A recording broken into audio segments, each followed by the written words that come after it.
Yash Shetty sir ನಮಸ್ಕಾರ. ನಮಸ್ತೆ sir. ನಮಸ್ತೆ ವರ್ಧನ್ ಸರ್ ನಮಸ್ಕಾರ. ಸರ್ ನಮಸ್ತೆ. ಎಸ್ ಅವ್ರನ್ನಾಗಲೇ ಮಾತಾಡಿಸ್ದೆ ನನ್ನ ಹೀರೋನ. ನನ್ಗೆ ಹೆಂಗೆ ಅಂದ್ರೆ ನಿಮ್ಮನ್ನ ಸರ್ನ ಕಾಕ್ರೋಚ್ ಸುದ್ದಿ ಸರ್ನ ನೋಡ್ತಿದ್ರೆ ಅಂದ್ರೆ ಪ್ರತಿ ಸಲ ಇಂಟರ್ವ್ಯೂಗಳಲ್ಲಿ ನಮ್ಗೆಲ್ಲ ಹೆಂಗ್ ಫೀಲ್ ಆಗುತ್ತೆ ಅಂದ್ರೆ ಮೋಸ್ಟ್ ಲವ್ಡ್ ವಿಲನ್ಸ್ ನಾವು ತುಂಬಾ ಇಷ್ಟಪಡುವಂತ ವಿಲನ್ಸ್. ಸರ್ ಇವಾಗಲೇ ಹೀರೋ ಮಾಡಿದ್ರೆ ಒಳ್ಳೆ ಅಪ್ರಿಸಿಯೇಷನ್ ತಗೊಂಡು ಇಲ್ಲ ಎರಡೆರಡು ದೋಣಿ ಮೇಲೆ ಕಾಲಿಟ್ಕೊಂಡಿದ್ದಾರೆ.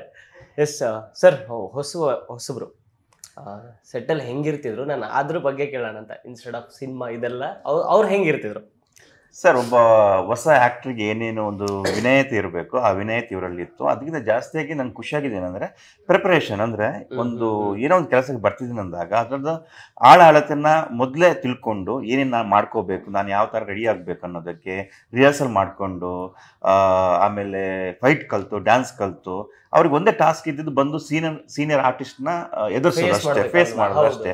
ಅದನ್ನು ಒಂದು 2 ದಿವಸದಲ್ಲಿ ಅವರಿಗೆ ಕ್ಲಿಯರ್ ಆಗಿಬಿಡ್ತು. ಮತ್ತು ಎಲ್ಲ ಏನು ಆ ಥರ ನಾವು ಏನು ನೋಡಿಲ್ಲ, ಬಟ್ ತುಂಬ ಏನು ವಿನಯದ ತುಂಬ ಚೆನ್ನಾಗಿದೆ. ಯಾರೇ ಆರ್ಟಿಸ್ಟ್ ಬರಲಿ, ಇವ್ರಿಗೆ ಕಿರಿಯ ಇರಲಿ ಹಿರಿಯ ಇರಲಿ, ಅವ್ರ ಜೊತೆ ಮಾತಾಡೋದು ಅದೆಲ್ಲ ತುಂಬ ಚೆನ್ನಾಗಿತ್ತು. ಇವತ್ತಿಗೂ ನಮ್ಮನ್ನು ಇಂಡಸ್ಟ್ರಿಗೆ ಬಂದು ನಾವು 12 ವರ್ಷ ಆಯಿತು. ಇವತ್ತಿಗೆ ನಮ್ಮನ್ನು ಇಷ್ಟಪಡೋದು ಆ್ಯಕ್ಟಿಂಗ್ ಒಂದು ಸೈಡಲ್ಲ, ಆದರೆ ಸೊ ನಾವು ನಮ್ಮ ಆ್ಯಟಿಟ್ಯೂಡ್ನ ತುಂಬ ಇಷ್ಟಪಡ್ತಾರೆ. ಈಗ ನಾನು ಆಗಿರ್ಬೋದು, ಇವರಾಗಿರ್ಬೋದು, ಯಾರಾಗಿರ್ಬೋದು, ನಮ್ಮ ಸುದ್ದಿ ಆಗಿರ್ಬೋದು. ಸೊ ಆಟಿಟ್ಯೂಡ್ನಿಂದ ನೀವು ಗೆದ್ರೆ ಆಟೋಮೆಟಿಕ್ ನಿಮ್ಗೆಲ್ಲ ಚಿಕ್ಕ ಚಿಕ್ಕ ನ್ಯೂನ್ಯತೆ ಏನಿದೆ ಅದು ಮರೆ ಮಾಡ್ಬಿಡುತ್ತೆ. ಆ ಒಂದು ಸಿಂಪಲ್ಸಿಟಿ ಇರುತ್ತೆ. So nice. Okay Vardhan sir, ನೀವು ಇದೀರಾ, ಎಷ್ಟು ಚೆಚ್ಚಿದರ ಹೀರೋನ, ಎಷ್ಟು ಫೈಟ್ಸ್ ಎಲ್ಲ ಗುಮ್ಮಿದಿರಾ ಹೇಳಿ? ಹೊಡಿತಾ ಇರ್ತೀವಿ, ಬಟ್ ಫೈನಲಿ ಮತ್ತೆ ಲಾಸ್ಟ್ ಅಲ್ಲಿ ಅವರೇ ಹೊಡಿತಾರೆ ನಮಗೆ. ಯೂಶುವಲ್ ಇದ್ದೇ ಇರುತ್ತದು, ಪ್ರಕೃತಿ ಧರ್ಮ. ಅದು ನಮಗೆ ಮೊದಲೇ ಗೊತ್ತಿರುತ್ತಲ್ಲ, ಸಿನಿಮಾ ಧರ್ಮ. ಸೊ ಹಂಗ ಲಾಸ್ಟ್ ಹೊಡಿತಾರೆ, ಅವ್ರನ್ನ ಹೊಡಿತಾರೆ. ಬಟ್ ಪಾಪ ಎಲ್ಲೂ ನಿಜ ಒರಿಜಿನಲ್ ಏಟ್ಗಳೆಲ್ಲೂ ಹೊಡಿದಂಗೆ ನೀಟಾಗಿ ಬ್ಯಾಲೆನ್ಸ್ ಮಾಡಿ ತುಂಬಾ ಚೆನ್ನಾಗಿ ಮಾಡಿದ್ದಾರೆ. ಓಕೆ, ನಿಮ್ಗೆ ಯಾಕೆ ಅವ್ರು ಟಿ ಶರ್ಟ್ ಮೇಲೆ ಕಣ್ಣು? ನಾನು ನಿನ್ನೆಯಿಂದ ಇಂಟರ್ವ್ಯೂಸ್ ಮಾಡ್ತಾ ಇದೀವಲ್ಲ, ಒಂದೊಂದು ನಾನು ಎಲ್ಲ ಇಂಟರ್ವ್ಯೂ ಒಂದು ಟಿ ಶರ್ಟ್ ಒಳ್ಳೆ ಜಾಕೆಟ್ ಚೇಂಜ್ ಮಾಡಿ ಅಷ್ಟೇ ಮಾಡಿರೋದು. ಒಂದೊಂದು ಇಂಟರ್ವ್ಯೂ ಒಂದು ಹೊಸ ಟಿ ಶರ್ಟ್ ತೆಗಿತಾರೆ, ಹೊಸ ಪ್ಯಾಂಟ್. ಆಮೇಲೆ ಬರ್ಬೇಕಾದ್ರೆ ನಮ್ಗೆ ಏನ್ ಹೇಳ್ತಾರೆ, ಫೋನ್ ಮಾಡಿದಾಗ ಹೇಳ್ತಾ, ಅಣ್ಣ ಸಕ್ಕದ ಟಿ ಶರ್ಟ್ ತಂದಿದ್ದೀನಿ ಇವತ್ತು, ಎಷ್ಟಾಡಿ ಎಲ್ಲ ಹಾಕೊಂಡ್ಬಿಡಿ ನೀವೇ ಅಂತ ಬರ್ತಾರೆ. ಬಂದ್ಮೇಲೆ ಸೂಟಿಗೆ ಲಾಕ್ ಮಾಡ್ಬಿಟ್ಟು ಅದೇನೋ ನಂಬರ್ ಲಾಕ್ ಮಾಡ್ಬಿಟ್ಟು ನಾನು ಹೋಗಿ ಓಪನ್ ಮಾಡೋದು ಓಪನ್ ಆಗಿಲ್ಲ. ಅದು ಇಲ್ಲಿ ನೋಡ್ರಿ ಇಂಟರ್ವ್ಯೂ ಬಿಸಿ ಇರ್ತಾರೆ, ಕರಿಯಕ್ಕೆ ಸರ್ ಬನ್ನಿ ಸರ್ ಕೂತ್ಕೊಳ್ಳಿ ಸರ್ ಅಂದ್ಬಿಟ್ಟಿರ್ತಾರೆ. ಸರ್ ಟಿ ಶರ್ಟ್ ಹೇಳಿದ ಭಾರ್ಗವ ಅಂತಾನೆ ಹೇಳಕ್ಕಾಗಲ್ಲ. ಹಂಗ ಟಿ ಶರ್ಟ್ ಮೇಲೆ ಇವತ್ತು ತಿರ್ಗ ಕೇಳಕ್ಕಾಗಲ್ಲ, ಎಲ್ಲ ಬಿಸಿ ಇರ್ತಾರೆ. ನಾನು ಸರ್ ಟಿ ಶರ್ಟ್ ಅಂದ್ರೆ ಸಾರ್ ಅಲ್ಲಿ ಮುಗ್ಸನ ಬನ್ನಿ ಸರ್ ನೋಡಿ ಇವತ್ತು ಮಿನಿಮಮ್ ಇಲ್ಲ ಸರ್. ಇಲ್ಲ ನೆಕ್ಸ್ಟ್ ಇನ್ನೂ 2-3 ಇಂಟರ್ವ್ಯೂ ಇದೆಲ್ಲ ಕಂಟಿನ್ಯೂ ಇದೆ, ಸಂಜೆವರೆಗೆ ಇದೆಯಲ್ಲ. ಪಿನ್ ಕೊಟ್ಬಿಡಿ ಅವ್ರಿಗೆ, ಹೌದು, ಅವ್ರಿಗೆ ಯಾವ ಟಿ ಶರ್ಟ್ ಬೇಕಾದ ಕೊಡಲ್ಲ ಅಂತ ಹೇಳಲ್ಲ, ಇಲ್ಲಿ ಹಾಕಿ ತೆಗೆದು ಕೊಟ್ಬಿಡಿ, ನೀವು ಹೊಸದಾಕೊಳ್ಳಿ, ಅವರು ಶರ್ಟ್ ಕೊಡ್ತಾರೆ ಅಂತ. ಸರ್ ನೀವು ಹೇಳಿ, ಸಿನಿಮಾದಲ್ಲಿ ಇಷ್ಟು ಜನ ವಿಲನ್ಸ್ ಇದ್ದಾರೆ, ನೀವು ಜಾಸ್ತಿ ಹೊಡೆದಿರೋದು ಯಾರಿಗೆ ಸೀನಲ್ಲಿ, ಅಥವಾ ಜಾಸ್ತಿ ಹೊಡೆಸ್ಕೊಂಡಿರೋದು ಯಾರಿಂದ? ತುಂಬಾ ಕ್ಯಾಲ್ಕುಲೇಟ್ ಮಾಡಿ ಸಿನಿಮಾದಲ್ಲಿ ಯಾರ ಜೊತೆ ಎಷ್ಟು ಸೀನ್ ಇದೆ, ಎಷ್ಟು ಜಾಸ್ತಿ ಹೊಡೆದಿರೋದು ಯಾರು ಹೇಳಿ? Sir Vardhan sir, Sudeep sir ಜಾಸ್ತಿ ಹೊಡೆದಿರೋದು. Original ಹೊಡೆದಿರೋದು, cinema ಹೊಡೆದಿರೋದು. ಸಿನಿಮಾದಲ್ಲಿ ಎದುರಿಸ್ಬೇಡಿ ಸರ್, ಪಾಪ ಹೆಂಗಿತ್ತು ಅವ್ರ ಜೊತೆ ಎಲ್ಲ ಶೂಟ್ ಮಾಡಿ? ವರ್ಧನ್ ಸರ್ ಫಸ್ಟ್ ಬಂದಿದ ತಕ್ಷಣ ಸೆಟ್ ನೋಡಿದ ತಕ್ಷಣ ಭಯ ಬಿದ್ದೆ ಸರ್. ಆಮೇಲೆ ಯಾವ್ದೋ ಒಂದು ಗೋಲ್ಡನ್ ಫೈಟ್ ಅಲ್ಲಿ ಸ್ವಲ್ಪ ಯಾವ್ದೋ ಒಂದು ಬರ್ತಾ ಇರಲ್ಲ, ಅದು ಪರವಾಗಿಲ್ಲ ಟಚ್ ಮಾಡಿದ್ರೆ ಅವಾಗ ಸ್ವಲ್ಪ ಟಚ್ ಆಯ್ತು. ಶೂಟ್ ಮಾಡ್ತಿದ್ವಿ, ಅದು ಕಿಕ್ಕು ರೋಲ್ ಆಗಿ ಬಂದು ಹೊಡಿಬೇಕು. ಅದು ರೋಪಲ್ಲಿ ಇರ್ತಾರೆ ಪಾಪ ಅವರು, ತುಂಬಾ ರೋಪಲ್ಲಿ ಇದ್ದಾಗ ಕೆಲವು ಬ್ಯಾಲೆನ್ಸ್ ಅವ್ರ ಕೈಲಿ ಇರಲ್ಲ, ಎಳೆಯವ್ರ ಕೈಲಿ ಇರ್ತದೆ. ಮುಂದೆ ಬಂದ್ಬಿಟ್ರೆ ಆ ತರ ಸಮಸ್ಯೆ ಇರುತ್ತೆ. ಅವ್ರ ಪಾಪ ಲೆಗ್ನೇ ಫುಲ್ ಇದ್ ಮಾಡ್ತಿರ್ಲಿಲ್ಲ. ಅದಕ್ಕೆ ನಾನು ಹೇಳಿದೆ, ನಾನು ಅದ್ 3-4 ಆಯ್ತು, ನಂಗೆ ಗೊತ್ತಾಯ್ತು ಇವ್ರು ಕಾಲು ಏಟ್ ಬೀಳುತ್ತೆ ಅಂತೇಳಿ. ಬಿದ್ರೆ ಒಂದ್ ಏಟು ಜೀವನದಲ್ಲಿ ಎಂತೆಂತ ಏಟೋ ಬಿದ್ದೈತೆ, ತಲೆ ಕೆಡ್ಸ್ಕೊಂಡಿಲ್ಲ. ಇನ್ನಿದ್ ಯಾವ ಏಟು ಬಾ ಹೊಡಿ ಅಂತೇಳಿ ಒಂದೊಂದು ಬಿತ್ತು. ಬಟ್ ನಾರ್ಮಲ್ ಸಿನಿಮಾ ಆತರ ಬೀಳ್ತಾ ಇರ್ತವೆ, ಕೈ ಕಾಲು ಅರ್ಧದಲ್ಲಿ. ಇಲ್ಲಿ ಪಾಪ ಅವ್ರ ಲೆಗ್ ಪಾಪ ಎಷ್ಟು ಏಟ್ ಆಗಿತ್ತು. ಯಶ್ ಶೆಟ್ಟಿ ಸರ್ನ ಮಳೆಯಲ್ಲಿ ನಿಲ್ಸಿನ್ ಸರ್, ಒಂದ್ 4-5 ರೀಟೇಕ್ ಮಾಡಿದಾಗ one day full rain effect sir. ಒಂದಿನ ಫುಲ್ ಮಳೆಯಲ್ಲಿ ನೆನ್ಕೊಂಡೇ ಶೂಟ್ ಇತ್ತು. ಅದ್ರಲ್ಲಿ ನಮ್ದೇನು ಅಷ್ಟೊಂದು ಟಫ್ ಇರಲಿಲ್ಲ, ನಮ್ಗೆ ಚಪ್ಪಲಿ ಕೊಟ್ಟಿದ್ದು ಸರಿನಾ. ಬಟ್ ಹೀರೋ ಹೀರೋಯಿನ್ಗೆ ಬರಿಗಾಲಲ್ಲಿ, ಅದು ನಿಮ್ಗೆ ಗೊತ್ತು HMT ಅಲ್ಲಿ ಏನು ಮುಳ್ಳಿರುತ್ತೆ, ಗ್ಲಾಸ್ ಪೀಸಸ್ ಇರುತ್ತೆ, ಎಲ್ಲ ಇರುತ್ತೆ. ಹೀರೋಯಿನ್ಗೆ ಏಟು ಆಗಿತ್ತಲ್ಲ ಅಲ್ಲಿ, ಹೌದಾಗಿತ್ತು ಚಿಕ್ಕದಾಗಿ ಸರಿನಾ. ಅಂತ ಪ್ಲೇಸಲ್ಲಿ ಇವರು 10 ಸಲ ಓಡ್ಬೇಕಿತ್ತು, ಅಂದ್ರೆ ರೀಟೇಕ್ ಆಗ್ತಾ ಇತ್ತು. ಒಂದ್ಸಲ ರೈನು ಬ್ಯಾಕ್ ಗ್ರೌಂಡ್ಗೆ ಅದಕ್ಕೆ ಜಾಸ್ತಿ ಬರ್ತಿತ್ತು, ಕಮ್ಮಿ ಬರ್ತಿತ್ತು, ಎಲ್ಲ ಟೆಕ್ನಿಕಲ್ ಪ್ರಾಬ್ಲಮ್ ಎಲ್ಲ ಆಗ್ಬಿಟ್ಟು ಒಂದು 10-15 ಸಲ ಇವರು ಓಡಿದ್ರು. ಸೊ ಅದ್ ನೋಡ್ಬೇಕಾದ್ರೆ ಇವರ ಹಾರ್ಡ್ ವರ್ಕ್ ಜಾಸ್ತಿ ಇದೆ, ನಮ್ದೇನಿಲ್ಲ, ಚಪ್ಪಲ್ ಹಾಕೊಂಡು ಕಿರ್ಚೋದು ಅಷ್ಟೇ. ಓಕೆ ಸರ್, ನಿಮ್ಗೆ ಫಸ್ಟ್ ಟೈಮ್ ಈ ತರದ ಒಂದು ಸಿನಿಮಾ ಸ್ಟೋರಿ ಕೇಳಿದಾಗ ನಿಮ್ಗೆ ಅನ್ಸಿದ್ದೇನು? ಓಂ ಶಿವಂ ಆ ಟೈಟ್ಲು ಈ ಸಿನಿಮಾ ನಂಗೊಂಥರ ಡಿವೈನ್ ಪವರ್ ಅಂತ ಅನ್ಸ್ಬಿಡ್ತು. ಓಂ ಶಿವಂ ಅಂತ ಹೇಳ್ತಿದ್ದಂಗೆನೆ ಇದು ಒಂಥರ ನಮ್ಗೇನ ಏನು ಆಗುತ್ತೆ, ಸ್ವಲ್ಪ ಭಕ್ತಿ ಪ್ರಧಾನ ಅಂತ ಅನ್ಸ್ಬಿಡುತ್ತೆ. ಬಟ್ ಡೈರೆಕ್ಟರ್ ಅದನ್ನ ಎಕ್ಸ್ಪ್ಲೇನ್ ಮಾಡ್ಕೊಂಡು ಹೋಗ್ತಾ ಇದ್ದಂಗೆನೆ ಎಲ್ಲ ಕ್ಲಿಯರ್ ಆಯ್ತದೆ ಯಾಕೆ ಏನು ಅಂತ ಹೇಳ್ಬಿಟ್ಟು. ಇದೊಂಥರ ಕಂಪ್ಲೀಟ್ ಆಗಿ ಲವ್ ಸ್ಟೋರಿ ಇದೆ ಇದರಲ್ಲಿ, ಫ್ಯಾಮಿಲಿ ಎಂಟರ್ಟೈನ್ಮೆಂಟ್ ಇದೆ, ಸ್ವಲ್ಪ ಮಾಸ್ ಆಗಿ ತೋರಿಸಿದ್ದಾರೆ, ಮತ್ತೆ ಕ್ಲಾಸ್ ಆದ ಎಲಿಮೆಂಟ್ಸ್ ಇದೆ. ವಿಲನ್ಸ್ ನಾವು ಒಂದು 3-4 ಜನ ಇದ್ದೀವಿ ಇದರಲ್ಲಿ. ಉಗ್ರಂ ರವಿ ಅವರಿದ್ದಾರೆ, ವರ್ಧನ್ ಅವರಿದ್ದಾರೆ, ಕಾಕ್ರೋಚ್ ಸುದ್ದಿ ಅಂತೂ 2 ಶೇಡಲ್ಲಿ ಕಾಣಿಸ್ಕೊತಿದ್ದಾರೆ, ನಮ್ಮ ಹೀರೋ ಕೂಡ 2 ಶೇಡಲ್ಲಿ ಕಾಣಿಸ್ಕೊತಿದ್ದಾರೆ. ಮತ್ತೆ ಮಂಡ್ಯದಲ್ಲಿ ಆದಂತ ಕೆಲವೊಂದು ಶೂಟ್ಗಳ ಬಗ್ಗೆ ಸುದ್ದಿ ಅವರು ತುಂಬಾ ಏನು ಖುಷಿಯಿಂದ ಇಂಥ ಸೀನ್ ತುಂಬಾ ಚೆನ್ನಾಗಿತ್ತು, ತಂದೆ ಬಗ್ಗೆ ಒಂದು ಮಾತಾಡೋದು ಆ ತರ ಎಲ್ಲ ಹೇಳ್ತಿದ್ರು, ಚೆನ್ನಾಗಿ ಎಂಜಾಯ್ ಮಾಡಿದ್ದಾರೆ. ಅದ್ರಲ್ಲಿ ನೋಡಿ 2 ಲುಕ್ಕಲ್ಲಿ ಕಾಣಿಸ್ಕೊತಿದ್ದಾರೆ, ಇವ್ರು ಕೂಡ ಅಷ್ಟೇ ಅವ್ರು ಕೂಡ ಅಷ್ಟೇ. ಸೊ ಇದೆಲ್ಲ ಸೇರಿದಾಗ ಒಂದು ಫ್ಯಾಮಿಲಿ ಪ್ಯಾಕೇಜ್ ಅಂತ ಹೇಳ್ಬೋದು ಇದನ್ನ ಈ ಮೂವಿನ. Super commercial movie. ಸರ್ ನಿಮ್ಗೆ ಏನ್ ಅನಿಸ್ತು ಕತೆ ಕೇಳಿದಾಗ? ಇಲ್ಲ, ಓವರ್ಲ ಕತೆ ನಾನು ಕೇಳಿರಲ್ಲ, ನನ್ನ ಕ್ಯಾರೆಕ್ಟರ್ ಮಾತ್ರ ಕೇಳಿದ್ದೆ ನಾನು ಆ್ಯಕ್ಚುಲಿ. ಆಮೇಲೆ ಕೆಲಸ ಮಾಡ್ತಾ ಓವರ್ಲ ಕತೆ ಗೊತ್ತಾಯ್ತಲ್ಲ, ತುಂಬ ಎಕ್ಸ್ಟ್ರಾರ್ಡನರಿ ಕತೆ. ಅಂದರೆ ತುಂಬ ಈಗಿನ ಯೂತ್ಸ್ಗೆ, ಅಂದರೆ ನಾಲೆಡ್ಜ್ ಇಲ್ದಿರೋ ಯೂತ್ಸ್ಗೆ, ನಾಲೆಡ್ಜ್ ಇರೋ ಯೂತ್ಸ್ಗೆ ಹೇಳ್ತಿಲ್ಲ, ಒಂದಷ್ಟು ಜನ ಆ್ಯಕ್ಚುಲಿ ಈ ಸಿನಿಮಾ ತಿಳ್ಕೊಳ್ಳೋದು ತುಂಬ ಇದೆ ವಿಚಾರ. ಈ 19 ವರ್ಷ 20 ವರ್ಷ ನೋಡಿ ಯಂಗರ್ ಜನ್ರೇಷನ್ ಇರುತ್ತಲ್ಲ, ಅವ್ರುಗಳು ಖಂಡಿತ ಈ ಸಿನಿಮಾ ನೋಡಿದ್ರೆ ಒಂದಷ್ಟು ವಿಚಾರಗಳಂತೂ ಏನು ಮಾಡಬೇಕು ಏನು ಮಾಡಬಾರ್ದು ಅಂತ ಖಂಡಿತ ಗೊತ್ತಾಗುತ್ತೆ. ಓಕೆ, ಎಸ್ ಸರ್, ನನಗೆ ಇವಾಗ ನೀವು ಹೇಳ್ತಿದ್ರಿ, ನನಗೆ ಅವಾಗ ಮೂಮೆಂಟಲ್ಲಿ ನೆನಪಾಯ್ತು. ಅಂದರೆ ಒಂದು ಶೂಟ್ ಮಾಡಬೇಕಾದ್ರೆ ಕೈ ಪೆಟ್ಟು ಬೀಳ್ತಿರ್ತಿದೆಲ್ಲ ತುಂಬ ಕಾಮನ್ ಅನಿಸುತ್ತೆ ನಿಮಗೆ. ಅಂದರೆ ಸ್ಟಾರ್ಟಿಂಗಲ್ಲಿ ಯಾವತ್ತಾದ್ರೂ ಒಂದ್ಸಲ ಇಟ್ಟು ಅಯ್ಯೋ ಪೆಟ್ಟು ಬಿಡ್ತಿಲ್ಲಪ್ಪ ಹಿಂಗೆ ಅನ್ನೋದಿರುತ್ತೆ. ಬಟ್ ಓವರ್ ದಿ ಇಯರ್ಸ್ ಇದೆಲ್ಲ ಕಾಮನ್, ಇದೆಲ್ಲ ಕಾಮನ್, ಬನ್ನಿ ಇದೆಲ್ಲ ನಡೆದಿರೋದು ಕಾಮನ್ ಅನ್ಸುತ್ತೆ. ನಿಮಗೆ ಈ ಥರದ ಮೂಮೆಂಟಲ್ಲಿ ಯಾವಾಗಾದ್ರೂ ಒಂದು ಲೈಫಲ್ಲಿ ಜನರಲ್ಲಾಗಿ ಹೇಳ್ತಾರಲ್ಲ ವಿಲನ್ಸ್ಗೇನು ಆರಾಮಾಗಿರ್ತಾರೆ ಅಂತ, ಬಟ್ ಆ ಫೈಟ್ ಸೀಕ್ವೆನ್ಸ್ಗಳು ನಾವು ಶೂಟಿಂಗ್ ಸೆಟ್ಟಿಗೆ ಬಂದಾಗ ನೋಡ್ತಿರ್ತೀವಿ. ಇಷ್ಟೆಲ್ಲ ರೋಪ್ ಕಟ್ಟಿ ಎಳಿತಿರ್ತಾರೆ, ಒಂದು 20 ಅಡಿ ಮೇಲಿರ್ತಾರೆ, ಅಲ್ಲಿಂದ ಬೀಳೋದಿರುತ್ತೆ, ಕೆಳಗಡೆ ಬೆಡ್ ಕರೆಕ್ಟಾಗಿ ಬಿದ್ದಿರುತ್ತೆ ಇಲ್ವಾ, ಇವೆಲ್ಲ ಎಷ್ಟು ಟಫ್ ಟಾಸ್ಕ್ ಇದು. ಎಲ್ಲ ಇಟ್ ವೆಂಟ್ ಅನ್ನೋಟಿಸ್ಡ್ ಅನ್ಸುತ್ತೆ ಕೆಲವೊಂದ್ಸಲ. ಸರ್ ನೀವು ಯಾವುದೇ ವಿಲನ್ ಹತ್ರ ಕೇಳಿ, ವಿಲನ್ ಅಲ್ಲ ಹೀರೋಗಳ ಹತ್ರನೂ ಕೇಳಿ, ಫೈಟ್ ಅಸಿಸ್ಟ್ಗಳ ಹತ್ರ ಕೇಳಿ, ಅವರೆಷ್ಟು ಪೆಟ್ಟು ತಿಂದಿರ್ತಾರೆ. ಈಗ ನಮಗೆ ಹೀರೋಗೆ ಹೇಳಿದ್ರೆ ಇಲ್ಲಿ ಓದಿರಿ ಅಂತ ಹೇಳಿರ್ತಾರೆ. ಈಗ ತುಂಬಾ ಮೂವಿ ಮಾಡಿದವ್ರಿಗೆ ಅವ್ರಿಗೆ ಟೆಕ್ನಿಕ್ ಗೊತ್ತಿರುತ್ತೆ. ಹೊಸಬರಾದ್ರೆ ಏನಾಗುತ್ತೆ, ಇಲ್ಲಿಗೆ ಓದಿರೋದನ್ನ ಅವ್ರಿಗೂ ಏನಿರುತ್ತೆ, ಅವ್ರಿಗೂ ಕೂಡ ಎದುರ್ಕೊಂಡಿರ್ತಾರೆ. 4-5 ಟೇಕ್ ಜಾಸ್ತಿ ಆಗಿರುತ್ತೆ, ಬೈತಾ ಇರ್ತಾರೆ, ಇನ್ನೇನು ಆಗ್ತಿರುತ್ತೆ, ಅವರು ಕಂಟ್ರೋಲ್ ಅಲ್ಲಿ ಇರಲ್ಲ, ಏನೋ ಮನಸ್ಸಿನ ಕಂಟ್ರೋಲ್ ಅಲ್ಲಿ ಇರಲ್ಲ. ಒಂದ್ಸಲ ಮುಗಿಸ್ಬೇಕನ್ನೋ ಏನೋ ಹರತುರಿಯಲ್ಲಿ ಇರ್ತಾರೆ. ಇಲ್ಲಿಗೆ ಹೊಡಿಯೋದನ್ನ ಇಲ್ಲಿಗೆ ಓದ್ಬಿಡ್ತಾರೆ. ಇದು ಏನು ಅಂಟಿದು, ಇಲ್ಲಿ ಒಂದ್ಸಲ ನೋವು ಎದ್ಬಿಟ್ಟು ನಾನು ಅದನ್ನ ವಾಸಿ ಮಾಡ್ಕೊಳ್ಳಕ್ಕೆ ಸಿಕ್ಕಾಪಟ್ಟೆ ಟೈಮ್ ಬೇಕು. ಆ ಟೈಮಲ್ಲಿ ನಿಮ್ಗೆ ಸಿಗೋದು ಸಾರಿ ಮಾತ್ರ. ಆರ್ಟಿಸ್ಟ್ಗೆ ಸಿಗೋದು ಸಾರಿ ಮಾತ್ರ, ಬೇರೆ ಏನು ಸಿಗಲ್ಲ, ಸರಿನಾ? ಬಟ್ ಅದು ನೋವಿದೆಯಲ್ಲ, ಎಷ್ಟು ಲೈಫ್ ಲಾಂಗ್ ನಿಮ್ಮನ್ನು ಕಾಡ್ತಾ ಇರುತ್ತೆ. ನೀವು ಹೇಳ್ತೀರಾ, ನಾನೊಂದು ಮೂವಿ ಸ್ಟಾರ್ಟಿಂಗ್ ಅಲ್ಲಿ ಬಂದಾಗ ಮೂವಿ ಮಾಡ್ತಿದ್ದೆ, ಫೈಟ್ ಮಾಸ್ಟರ್ ತುಂಬಾ ಅಗ್ರೆಸಿವ್ ಆಗಿದ್ರು, ಅಂದ್ರೆ ಬೇಗ ಶೂಟ್ ಆಗ್ಬೇಕಿತ್ತು, ಅದು ಏನೋ ಸರಿಯಾಗಿ ಬರ್ತಿರ್ಲಿಲ್ಲ. ಹೀರೋ ನಂಗೆ ಎದೆಗೆ ಓದಿಬೇಕಿತ್ತು, ಸರಿನಾ? ಏನಾಯ್ತು, 5-6 ಟೇಕ್ ಜಾಸ್ತಿ ಆಗ್ತಿದ್ದಂಗೆ ಏನಾಯ್ತು, ಹೀರೋಗೆ ಏನಾಗ್ಬಿಡ್ತು, ಕಂಟ್ರೋಲ್ ಆಗಿಲ್ಲ, ಬೈತಿದ್ರಲ್ಲ ಅಂತ ಹೇಳ್ಬಿಟ್ಟು ಅವ್ರು ಒದ್ಬಿಟ್ರು. ಅವ್ರು ಒದ್ದಿದ ಫೋರ್ಸ್ಗೆ ನಾನು ಇಲ್ಲಿಂದ ಹೋಗ್ಬಿಟ್ಟು ಅಲ್ಲಿ ಬಿದ್ದಿದ್ದೀನಿ, ತಳ್ಕೊಂಡು ಹೋಗ್ಬಿಟ್ಟು ಎಲ್ಲ ಸೆಟ್ ಓಡ್ಕೊಂಡ್ ಬಂದ್ರು, ಎಪ್ಸಿದ್ರು. ಏನಿಲ್ಲ, 1 ವಾರ ಇಲ್ಲಿ ಬ್ಲ್ಯಾಕ್ ಇತ್ತು, ಇಲ್ಲೆಲ್ಲನು ಕಂಪ್ಲೀಟ್ ಆಗಿ ಬ್ಲ್ಯಾಕ್ ಇತ್ತು. ಇನ್ನೊಂದ್ಸಲ ಜಾನಿ ಜನಾರ್ದನಲ್ಲಿ ಕೂಡ ಹಂಗೆ ಆಯ್ತು. ಅಜಯ್ ರಾವ್ ಸಾರ್, ಓಕೆನಾ, ಅವರು ಒಂದು ರಿಕ್ಷಾ ಇತ್ತು, ರಿಕ್ಷಾದ ಗ್ಲಾಸ್ ಹೊಡೆದ್ಬಿಟ್ಟು ಅವ್ರು ಬರ್ತಾರೆ, ಅವ್ರಿಗೆ ನಾನು ಪಂಚ್ ಹೊಡಿಬೇಕು, ಅದು 3-4 ಸಲ ಮಿಸ್ ಆಗ್ಬಿಡ್ತು. ಫೈಟ್ ಮಾಸ್ಟರ್ ಬೈತಿದಾರಲ್ಲ, ನನ್ಗೂ ಗೊತ್ತಾಗಿಲ್ಲ, ನಾನು ಕೂಡ ಇದಾಗ್ಬಿಟ್ಟೆ, ಸರಿನಾ? ಒಂದು ತೆಗೆದ್ಬಿಟ್ಟು ಅವ್ರ ಮುಖಕ್ಕೇನೆ, ಅಜಯ್ ಸರ್ ಮುಖಕ್ಕೇನೆ ಸರಿಯಾಗಿ ಬಿಟ್ಟಿತ್ತು ಅದು ಪಂಚು ನನ್ನ ಕೈಯಿಂದ. ಪಾಪ ಸರ್ ಏನೂ ಅಂದಿಲ್ಲ, ಹಿಂಗೆ ಹಿಡ್ಕೊಂಡ್ರು 5 ನಿಮಿಷ. ಇಲ್ಲ ಪರವಾಗಿಲ್ಲ, ನಂಗೆ ಅರ್ಥ ಆಗುತ್ತೆ ಇರು ಅಂತ ಹೇಳಿದ್ರು. ಬಟ್ ನಿಜವಾಗ್ಲೂ ಈಗ ಅದು ನೆನಪಾಯ್ತು ನಂಗೆ, ನಾನು ಒಂದು ಪೆಟ್ಟು ಸರಿಯಾಗಿ ಬಿಟ್ಟಿದ್ದೀನಿ ಅಜಯ್ ರಾವ್ ಸರ್.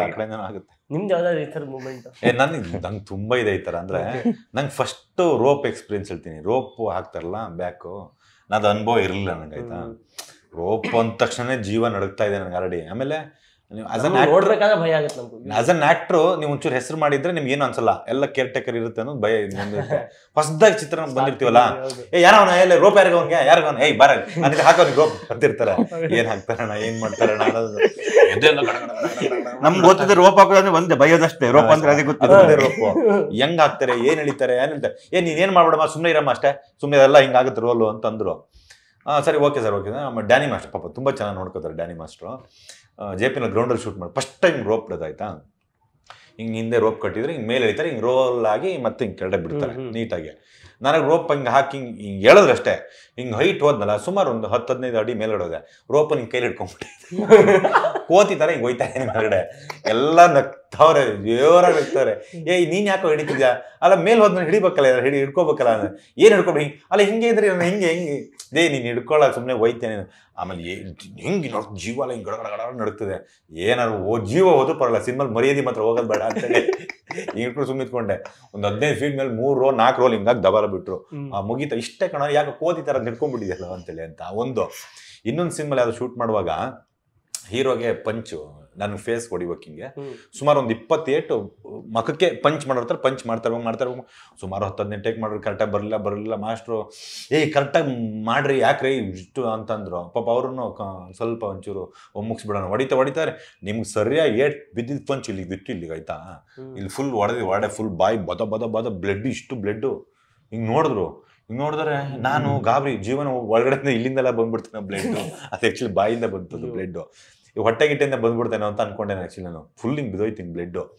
ಆಮೇಲೆ ಎಲ್ಲ ಹೋಗ ಮುಲ್ಸ ಮೇಲೆ ತಗೊಂಡೋಗಿ ಏನೇ ಟೀ ಇದು ಗಮ್ ಬರುತ್ತಲ್ಲ, ಗಮ್ ಹಾಕಮ್ಮ ಕ್ಯಾರಲ್ 10 ನಿಮಿಷ ಮಲ್ಗಮ್ಮ, 10 ನಿಮಿಷ ಶೂಟಿಂಗ್ ನಿಲ್ಸಿದ್ರು. ಯಾವ್ದೋ ಗಮ್ ತೆಗೆದು ಹಿಂಗೆ ಹಾಕೋದು. ಆ ಗಮ್ ತೆಗಿಯಕ್ಕೆ 2-3 ದಿನ ಆಯ್ತು, ಊಟ ಇಲ್ಲ ಏನಿಲ್ಲ, ಗಮ್ ಬ್ಲಡ್ ಗ್ಲಮ್ ಹಾಕ್ಬಿಟ್ರು. ಆ ಥರದಲ್ಲಿ ತುಂಬಾ ಇದೆ ಎಕ್ಸ್ಪೀರಿಯನ್ಸ್. ನಾವು ಮಾಡಿರ್ತೀವಿ, ಅವರು ಮಾಡಿರ್ತಾರೆ, ಏನು ವಿಶೇಷ ಏನಿಲ್ಲ. ರೋಪ್ ಅಂತೀವಲ್ಲ, ಸ್ವಲ್ಪ ಮಿಸ್ ಆಗ್ಬಿಟ್ಟು ಬಟ್ಟೆ ಹಾಕ್ತಾರೆ, ಇಲ್ಲಿ ಬನಿಯನ್ ಮೇಲೆ ಹಾಕ್ತಾರೆ, ಮಿಸ್ ಆಗಿ ಹಿಂಗೇನು ಎಲಿತು ಅಂತಂದ್ರೆ ಎಲ್ಲ ಸ್ಕಿನ್ ಎಲ್ಲ ಬ್ಲಾಕ್. ಬಟ್ ನಿಜ ನಮ್ಮ ಫೈಟರ್ಸ್ ಎಲ್ಲ ತುಂಬಾ ಚೆನ್ನಾಗಿ ನೋಡ್ಕೋತಾರೆ ಪಾಪ ಆ ವಿಚಾರದಲ್ಲೆಲ್ಲ. ಈ ಫೈಟ್ ಅಸಿಸ್ಟ್ಗಳು ಇರ್ತಾರಲ್ಲ, ತುಂಬಾ ಕೇರ್ ಮಾಡ್ತಾರೆ. ನಿಮ್ಗಾಗಿತ್ತಾ ಈ ಸಿನಿಮಾದಲ್ಲಿ? ಬಿಕಾಸ್ ಒಂದ್ 4-5 ಫೈಟ್ ಇದೆ ಅನ್ಸುತ್ತೆ. ಅದು ಏನಾಗಿತ್ತಂದ್ರೆ ಸರ್, ರೋಪ್ ಇದಾಕಿದ್ರು, ನಾನು ಸರ್ ಮಾಡ್ದಂಗೆನೆ ಅವ್ರು ಏನ್ ಹೇಳಿಲ್ಲ ಸರ್, ರೋಪ್ ಇಟ್ಟು ಅದೆಷ್ಟು ಟೇಕ್ ಆಯ್ತು ಸರ್. ಸರ್ ಹೇಳ್ತಾರೆ ನೀವೇನು ಮಾಡ್ಬಿಟ್ಟು ಇಟ್ಕೊಳ್ಳಿ ಅಂತ. ಹೋಗ್ಬೇಕಾದ್ರೆ ನಮ್ಗೆ ಭಯ ಆಗತ್ತೆ, ಹೋಗ್ಬೇಕಾದ್ರೆ ಅದು ಫಸ್ಟ್ ಹಂಗಾಗುತ್ತೆ. ಆಮೇಲೆ ಗೊತ್ತಾಗತ್ತಲ್ಲ ನಿಮ್ಗೆ, ಟೆಕ್ನಿಕ್ ಗೊತ್ತಾಗ್ಬಿಡುತ್ತೆ ಅಷ್ಟೇ. ಸರ್ ನೀವು ಹೇಳಿ, ಅಂದ್ರೆ ಇಷ್ಟು ವರ್ಷದ ಸಿನಿಮಾ ಜರ್ನಿನಲ್ಲಿ ಯಾರಾದ್ರೂ ಆಕ್ಟರ್ ಪರ್ಫೆಕ್ಟ್ ಟೈಮಿಂಗ್ ಅಲ್ಲಿ, ಈ ಕೆಲವೊಂದ್ಸಲ ಮಿಸ್ ಆಗ್ತಿರುತ್ತೆ, ಬಟ್ ಪರ್ಫೆಕ್ಟ್ ಟೈಮಿಂಗ್ ಅಲ್ಲಿ ಒಂದು ಫೈಟ್ ಮಾಡೋರು ಅಂದ್ರೆ ಯಾರು ನಿಮ್ಮ ಎಕ್ಸ್ಪೀರಿಯನ್ಸ್ ಅಲ್ಲಿ? ನನ್ನ ಎಕ್ಸ್ಪೀರಿಯನ್ಸ್ ಅಲ್ಲಿ ಪರ್ಫೆಕ್ಟ್ ಟೈಮಿಂಗ್ಸ್ ಅಲ್ಲಿ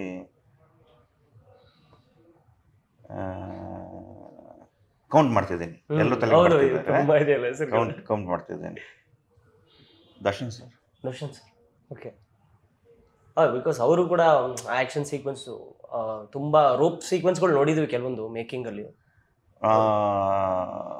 ನನಗೆ ಏನೇ ಯಜಮಾನದಲ್ಲಿ ಕೆಲವೊಂದು ಫೈಟ್ ಇತ್ತು, ಅವ್ರ ಜೊತೆ ಫೈಟ್ ಅವರು ಬರ್ತಾರೆ, ಏನು ಬಿಟ್ಟಂತ ನೋಡ್ತಾರೆ, ರಿಹರ್ಸಲ್ ಇಲ್ಲ, ಡೈರೆಕ್ಟಾಗಿ ಶಾರ್ಟ್. ನಮ್ಗೆ ಅದರಿಂದ ಮುಂಚೆ ರಿಹರ್ಸಲ್ ಆಗಿರುತ್ತೆ, ಅವ್ರು ಬಿಟ್ಟು ನೋಡ್ತಾರೆ, ಹಿಂಗೆ ಅಂತ ಬಿಟ್ಟು ಓಕೆ ಅದು. ಮತ್ತು ಅವ್ರು ಒಂದ್ಸಲ ಏನು ಕೆಳಗೆ ಬಿದ್ದರೆ, ಈಗ ಒಬ್ಬ ಯಾರಾದರೂ ಗ್ಲಾಸ್ ಬ್ರೇಕ್ ಮಾಡಿದ್ರೆ ಕೆಳಗೆ ಬಿದ್ದರೆ, ಸೊ ಬಂದ್ಬಿಟ್ಟು ಫಸ್ಟ್ ಕೇಳ್ತಾರೆ ಏನು ಅರ್ಚನೆ ಓಕೆನಾ ಅಂತ ಹೇಳ್ಬಿಟ್ಟು, ಮತ್ತು ಅವರ ಅಸಿಸ್ಟ್ ಬಂದ್ಬಿಟ್ಟು ಕೈಯಲ್ಲಿ 2,000 ರೂಪಾಯಿ ಕೊಟ್ಬಿಟ್ಟು ಹೋಗ್ಬಿಡ್ತಾರೆ. ನಾನು ಅದೆಲ್ಲ ನೋಡಿದ್ದೀನಿ, ಅದೆಲ್ಲ ಇದೆ. ಮತ್ತು ಇತ್ತೀಚೆಗೆ ನಾನು ದೊಡ್ಡ ಮೂವಿ ಅಂದರೆ KD, ಅದರಲ್ಲಿ ಧ್ರುವ ಸರ್ ಟೈಮಿಂಗ್ಸ್ ನೋಡಿದೆ ನಾನು. ಅದರಲ್ಲಿ ನನಗೆ ಫೈಟ್ ಮಾಡೋಕ್ಕೆ ಒಂದೇ ಒಂದು ಇದರಲ್ಲಿ ಚಾನ್ಸ್ ಇರಲಿಲ್ಲ. ಅದರಲ್ಲಿ ನಾನು ಜಸ್ಟ್ ಅದರಲ್ಲಿ ವೀಕ್ಷಕ ಅಷ್ಟೇ ಸರಿನಾ.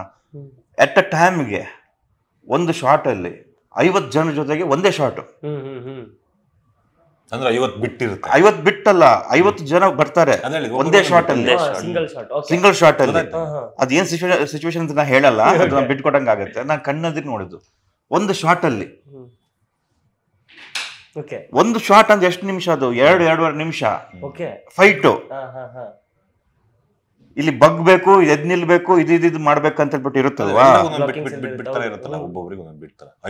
50 ಜನರಿಗೆ ಹೊಡಿಬೇಕು ಒಂದು ಶಾರ್ಟ್ ಅಲ್ಲಿ. ಅದು ಕ್ಯಾಮರಾ ವಿಲಿಯಂ ಡೇವಿಡ್ ಇಟ್ಕೊಂಡು ಓಡ್ತಾ ಇರ್ತಾರೆ ಸರಿನಾ ಅವ್ರ ಜೊತೆಗೆ. ಅದೆಲ್ಲ ನೋಡಿದಾಗ ಏನನ್ಸುತ್ತಂದ್ರೆ ಹೀರೋ ಅನ್ನೋದು ಇದೆಯಲ್ಲ, ಅದು ವೆರಿ ಡಿಫಿಕಲ್ಟ್. ಯಾಕೆ ಅವ್ರಿಗೆ ಅಷ್ಟೊಂದು ಸ್ಟಾರ್ಡಮ್ ಇದೆ ಎಲ್ಲ ಈಗ ಸ್ಟಾರ್ಗಳಿಗೆ ಅಂತಂದ್ರೆ ಅವ್ರ ಹಾರ್ಡ್ ವರ್ಕ್ ಅಷ್ಟಿರುತ್ತೆ ಸರಿನಾ. ಯಾಕಂದ್ರೆ ಅವ್ರು ಅಷ್ಟು ಜನರನ್ನ ಹಿಡಿದಿಟ್ಕೋಬೇಕಾಗತ್ತೆ, ಏನಾದ್ರು ಸ್ಪೆಷಾಲಿಟಿ ತೋರಿಸ್ಬೇಕಾಗತ್ತೆ. ಈ ಮೂವಿಯಿಂದ ಇನ್ನೊಂದು ಮೂವಿಗೆ ನಾವು ಸ್ವಾತಿ ಮುತ್ತು ಯಾರು ಇವ್ರದ್ದು ಮೂವಿ ಬಂತಲ್ಲ, ನಮ್ಮ ಸುದೀಪ್ ಸರ್ ಬಂತಲ್ಲ ಸ್ವಾತಿ ಮುತ್ತು ಅಂತಾನೆ, ಆ ಮೂವಿಲಿ ಅವ್ರು ಹೆಂಗಿದ್ದಾರೆ, ಅವ್ರು ಇನ್ನೊಂದು ನಮ್ಮ ನಂದಿ ಆಗಿರ್ಬೋದು, ಗೂಳಿ ಆಗಿರ್ಬೋದು, ಎಲ್ಲ ಹೆಂಗಿದೆ ಎಲ್ಲ ಚೇಂಜ್ ಆದ. ಪ್ರತಿಯೊಂದು ಮೂವಿಯಲ್ಲಿ ನಾವು ಹೆಂಗೆ ತೋರಿಸ್ಕೋತೀವಿ, ಸ್ಪೆಷಲ್ ತೋರಿಸಿದ್ದೇನೆ ಸ್ಟಾರ್ 4 ಜನ ಸ್ಟಾರ್ ಮತ್ತೆ 4 ಜನ ಆಡಿಯನ್ಸ್ ಮತ್ತೆ ಆಡ್ ಆಗುತ್ತೆ ಅದಕ್ಕೆ. ಅವ್ರು ಅದನ್ನ ಹಂಗೆ ಕಾಯ್ದುಕೊಂಡೇ ಇರ್ಬೇಕಾಗತ್ತೆ. ಸೊ ಈ ತರ ಸರ್ ನಿಮ್ಗೆ ಯಾವಾಗಾದ್ರೂ ಈ ತರ ಸೀಕ್ವೆನ್ಸ್ ಪರ್ಫೆಕ್ಟ್ ಟೈಮಿಂಗ್ ಅಲ್ಲಿ ನಿಮ್ಗೆ ಇಲ್ಲ, ನಾನು ತುಂಬಾ ಜನ ಮಾಡಿದ್ದೀನಿ. ಸುದೀಪ್ ಸರ್ ಜೊತೆ ಕೆಲಸ ಮಾಡಿದ್ದೀನಿ, ಅವರು ಪರ್ಫೆಕ್ಟ್ ಹೊಡಿತಾರೆ. ರವಿ ಸರ್ ಕರೆಕ್ಟ್ ಹಿಂಗೆ ಮಾಡ್ತಾರೆ. ಆಮೇಲೆ ಮಹಾಲಕ್ಷ್ಮಿ ಮೇಡಮ್ ಅವರು ಎಕ್ಸ್ಟ್ರಾರ್ಡಿನರಿ ಟೈಮಿಂಗ್, ಸಿಕ್ಕಾಪಟ್ಟೆ ಟೈಮಿಂಗ್ ಅವರಿದ್ದು ಅಷ್ಟೇ. ಹೌದೌದು, ನಾನು ಜಾನಿ ಜನಾರ್ದನ ನೋಡಿದ್ದೇನೆ, ಚಿಕ್ಕ ಬಿಟ್ಟಿತ್ತು. ಮಹಾಲಕ್ಷ್ಮಿ ಮೇಡಮ್ ಅಷ್ಟೇ ಟಪ್ ಟಪ್ ಟಪ್ ಹಿಂಗೆ ನೋಡ್ತಾರೆ, ಹಿಂಗೆ ನೋಡ್ತಾರೆ. ರವಿ ಸರ್ ಅಷ್ಟೇ ಸುಮ್ಮನೆ ಹಿಂಗೆ ಒಂದ್ಸತಿ ಹಿಂಗೆ ನೋಡ್ತಾರೆ, ಓಕೆ ಅಂತಾರೆ. ಸುದೀಪ್ ಸರ್ ಅಷ್ಟೇ ಹಿಂಗೆ ನೋಡ್ತಾರೆ, ಓಕೆ. ಆಲ್ಮೋಸ್ಟ್ ಅಲ್ಲ ನಾನು ಕೆಲಸ ಮಾಡೋರೆಲ್ಲ ಟೈಮಿಂಗ್ಸು ಹಳಬರಲ್ಲ, ಸಿಕ್ಕಾಪಟ್ಟೆ ಟೈಮಿಂಗ್ಸ್ ಇರುತ್ತೆ. ಓಕೆ ಓಕೆ, ಈಗ ಓಂ ಶಿವಂ ಸೆಪ್ಟೆಂಬರ್ 5ಕ್ಕೆ ರಿಲೀಸ್ ಆಗ್ತಿದೆ ಸರ್. ಅಂದರೆ ಈಗಲೇ ಪ್ರಮೋಷನ್ ಸ್ಟಾರ್ಟ್ ಮಾಡಿಬಿಟ್ಟಿದ್ದಾರೆ, ತುಂಬ ಫೋರ್ಸ್ಫುಲಿ, ಅಂದರೆ ತುಂಬ ಫೋರ್ಸಲ್ಲಿ ಹೋಗ್ತಿದ್ದಾರೆ ಇವಾಗೆಲ್ಲ. ಅಂದರೆ ಈಗಿನ ಒಂದು ಈ ಡಿಜಿಟಲ್ ಯುಗದಲ್ಲಿ ತಮ್ಮ ಸಿನಿಮಾನ ಯಾವ ರೇಂಜಿಗೆ ತುಂಬ ಫಾಸ್ಟಾಗಿ ಪ್ರಮೋಟ್ ಮಾಡಬೇಕು ಅಂತ ಈಗಲೇ ಪ್ರಮೋಷನ್ ಸ್ಟಾರ್ಟ್ ಮಾಡಿದ್ದಾರೆ. ನೀವು ಆಡಿಯನ್ಸ್ಗೆ ಏನು ಹೇಳ್ತೀರಾ? ಬಿಕಾಸ್ ನೀವು ಬಂದಿದ್ದಾರೆ ಅಂದರೆ ಎಲ್ಲರ ಎಕ್ಸ್ಪೆಕ್ಟೇಷನ್ಸ್ ಏನೋ ಸಖತ್ ಕಡಕ್ ಫೈಟ್ಗಳು ಇದ್ದೇ ಇರುತ್ತೆ ಅನ್ನೋದು ಒಂದಿರುತ್ತೆ. ಬಟ್ ನಿಮ್ಮ ಪಾತ್ರಗಳು ಹೇಗಿರುತ್ತೆ ಅದೆಲ್ಲ ಏನು ನಮ್ಗೇನು ಹೇಳ್ತಾ ಇಲ್ಲ, ಡೈರೆಕ್ಟರ್ ಏನು ಬಿಟ್ಕೊಡ್ತಿಲ್ಲ. ಸೊ ಏನು ಹೇಳ್ತೀರಾ? ನಾನು ಇದರಲ್ಲಿ ಗುಲ್ಗಂಜಿ ಅನ್ನುವಂಥ ಕ್ಯಾರೆಕ್ಟರ್ ಮಾಡಿದ್ದೀನಿ. ಕಾಕು ಸುದ್ದಿ ಬಂದ್ಬಿಟ್ಟು ಜಿರ್ಜಿಮ್ಮೆ ಅನ್ನೋ ಕ್ಯಾರೆಕ್ಟರ್ ಅಲ್ಲಿ ಆಕ್ಟ್ ಮಾಡಿದ್ದಾರೆ. ಒಂದು ನಾನು ಅದೇ ಹೇಳಿದಲ್ಲ, ಒಂದು ಕ್ಲಾಸ್ ಮಾಸ್ ಫ್ಯಾಮಿಲಿ ಲವ್ ಇರುವಂತಹ ಒಂದು ಮೂವಿ ಇದು. ಬಂದಾಗ ಎಲ್ಲಾ ತರದ ಡಿಶಸ್ ಇದ್ದಾಗ ಏನಾಗುತ್ತೆ, ಖುಷಿ ಆಗ್ಬಿಡುತ್ತೆ. ಬಿರಿಯಾನಿನೇ ಸಿಕ್ಕಾಪಟ್ಟೆ ಇದ್ರೆ ಎಷ್ಟನ್ನು ತಿನ್ನಕ್ಕಾಗತ್ತೆ ಅಲ್ವಾ? ಬಿರಿಯಾನಿ ಎಲ್ಲ ತಿಂದ್ಮೇಲೆ ಸ್ವಲ್ಪ ಸ್ವೀಟ್ ಇದ್ರೆ ಅದು ಚೆನ್ನಾಗಿ ಅನ್ಸುತ್ತಲ್ವಾ? ಸೊ ಆ ಥರನ ತುಂಬಾ ಏನೇನು ಬೇಕು ಎಲ್ಲ ಮಸಾಲೆ ಹಾಕ್ಬಿಟ್ಟು ಮಾಡಿದಂಥ ಮೂವಿ ಓಂ ಶಿವಂ. ಟ್ರೈಲರ್ ಆಗಿರ್ಬೋದು, ನಾವು ನೋಡಿದ್ವಿ. ಟ್ರೈಲರ್ ಸಾಂಗ್ಸ್ ತುಂಬ ಚೆನ್ನಾಗಿ ಮಾಡಿದ್ದಾರೆ, ತುಂಬ ಒಳ್ಳೆ ಪರ್ಫಾರ್ಮೆನ್ಸ್ ಮಾಡಿದ್ದಾರೆ. ಖಂಡಿತವಾಗಿಯೂ ಸೆಪ್ಟೆಂಬರ್ 5ಕ್ಕೆ ಬಂದಾಗ ನಿಮಗೆ ನಿರಾಶೆ ಆಗಲ್ಲ. ಬನ್ನಿ, ನಮ್ಮೆಲ್ಲರ ಜೊತೆ ಕೂತು ನೀವು ಮೂವಿ ನೋಡಿ, ನಮಗೂ ಖುಷಿ ಆಗುತ್ತೆ. ಎಸ್ ವರ್ಧನ್ ಸರ್, ನೀವೇನು ಹೇಳಿ? ಸರ್, ನಾನಂತೂ ಒಂದು ಏರಲ್ಲಿ ಬರೋ ಒಂದು ಪರೋಡಿ ಆ ಥರದೊಂದು ಕ್ಯಾರೆಕ್ಟ್ರು, ಲೋಕಲ್ ಹುಡುಗನ ಕ್ಯಾರೆಕ್ಟರ್ ಮಾಡಿದ್ದೀನಿ. Negative role ಸಿನಿಮಾಲಿ.